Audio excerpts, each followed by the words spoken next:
शिवसेनेचे प्रवक्ते संजय शिरसाट आपल्याबरोबर आहेत। शिरसाट साहेब, राज ठाकरे यांनी काल मुख्यमंत्र्यांवरती सडकून टीका केलेली आहे। ते असं म्हणतात की धनुष्यबाण ही जी निशाणी आहे ही एकनाथ शिंदेची नाही किंवा उद्धव ठाकरे यांची सुद्धा नाही, ती बाळासाहेबांची प्रॉपर्टी आहे।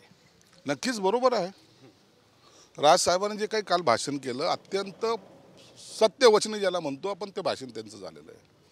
आमचंही तेच मत आहे।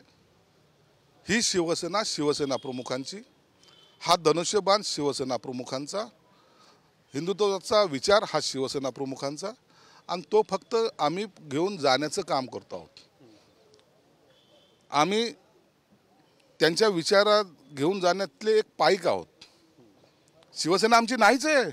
शिवसेना ही शिवसेना प्रमुखांची। म्हणून राजसाहेब जे बोलले ते सत्य बोलले। राजसाहेब पुढे असं म्हणाले की कितीही वैचारिक वाद असले तरी राष्ट्रवादी आणि घड्याळ ही शरद पवार यांचीच प्रॉपर्टी आहे, अजित पवार यांची नाही। ते राष्ट्रवादीबद्दल मला काही देणे घेणे नाही, परंतु मी ज्या पक्षामध्ये काम करतो, आम्ही पहिल्या दिवसापासून ना शिवसेना प्रमुखाचे विचार सोडलेत, ना शिवसेना प्रमुखाचा धनुष्यबाण सोडला आहे, आणि आमच्यापैकी कोणीही ही शिवसेना आमची आहे किंवा आम्ही निर्माण केली असं कुठेही वक्तव्य केले नाही। ही शिवसेना प्रमुखांचीच, शिवसेना प्रमुखांच्याच आशीर्वादानं आज आम्ही हा महाराष्ट्रामध्ये गौडदौड करतोय। त्यांनी दुसरं एक वक्तव्य केलेलं आहे की मुख्यमंत्र्यांच्या स्टेजवर भोजपुरी गाण्यावर बाई नाचते, हीच का लाडकी बहीण योजना? आता भोजपुरी नाचली की मराठी नाचली हा प्रांतवाद आता या वेळेला काढायची काहीच गरज नाही। महाराष्ट्राचा बिहार करायचा आहे का, असा प्रश्न आहे त्यांचा। आम्हाला महाराष्ट्रामध्ये सर्व जाती धर्माची संस्कृती एका ठिकाणी एका मंचावर आणायचं आहे। काही लोक रॅलीमध्ये जेव्हा पाकिस्तानचा झेंडा घेऊन रॅली काढतात त्याच्यावर टीका जर केली असती तर ती आणखीन सार्थक ठरली असती। मुसा नावाचा जो अतिरेकी आहे, गँगस्टर आहे, तो त्या रॅलीमध्ये होतो, त्याच्यावर टीका केली असती तर बरं झालं असतं। मला वाटतं तो राष्ट्रीय मुद्दा होऊ शकतो। नाचणं गाणं किंवा संस्कृती, आता छटपूजेला तुम्ही जाता ना, आम्हीही जातोय, म्हणून आता काय संस्कृती बदलली अशातला भाग नाही। मग संस्कृती जपायचं सुद्धा काम केलं पाहिजे, परंतु देशाच्या मुळावर जे उठलेत ना त्यांना विरोध करणं हे आमचं पहिलं कर्तव्य आहे। त्यांनी आज त्यांची काल जी पहिली प्रचार सभा झाली त्यामध्ये तुमचा एक उपनेता त्यांच्या स्टेजवर गेला ज्यांचं नाव शरद पोंक्षे होतं। शरद पोंक्षे म्हणतात की मी शिंदे गटाचा उपनेता फक्त नावाला आहे, आणि राज ठाकरे म्हणले की शरद पोंक्षेंचे आभार की पक्षांतर न करता ते मनसेच्या व्यासपीठावर आले।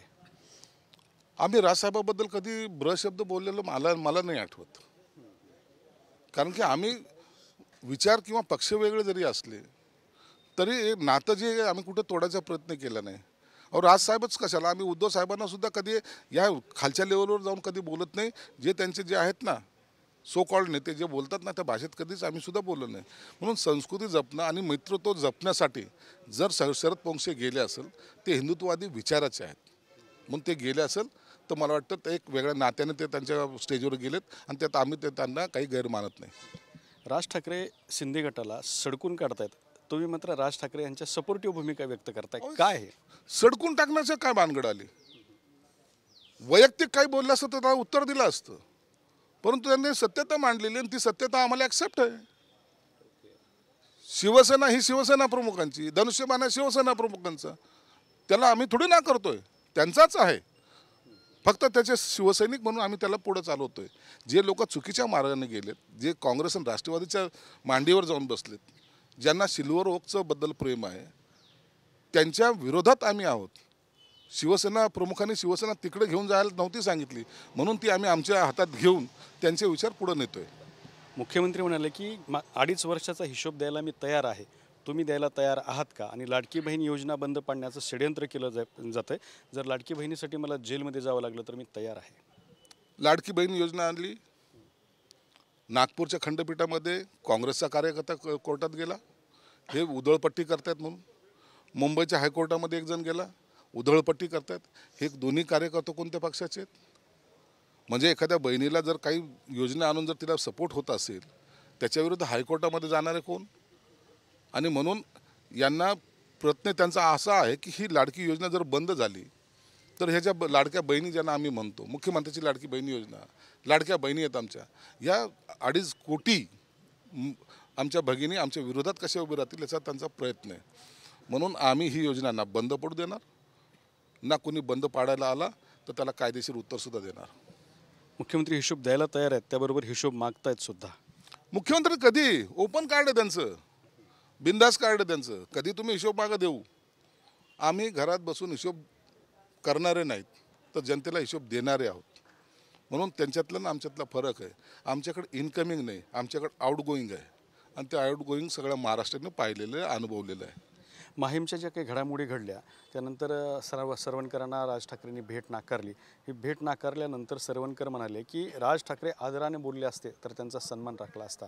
मात्र आता ते निवडणूक लढवण्यावर ठाम आहेत. आता झाले ती गोष्ट संपलेली आहे, विषय संपलेला आहे. निवडणुकीच्या रिंगणामध्ये जे होईल ते पाहता येईल. नवाब मलिकांचा शेवटचा मुद्दा ते आता अजित पवारांकडून लढणार हे जवळजवळ निश्चित झालेलं आहे. तर भाजप याला पाठिंबा देणार का? काय भूमिका वाटते तुम्हाला?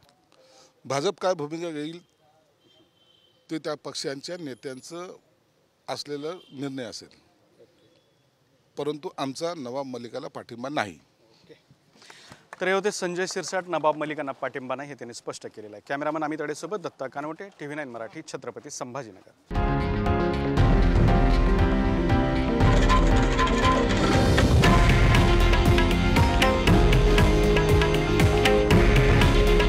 हे आहे देशातील नंबर 1 न्यूज नेटवर्क आणि आपण पाहत आहात TV9 मराठी. काळजी तुमची, हित महाराष्ट्राचं.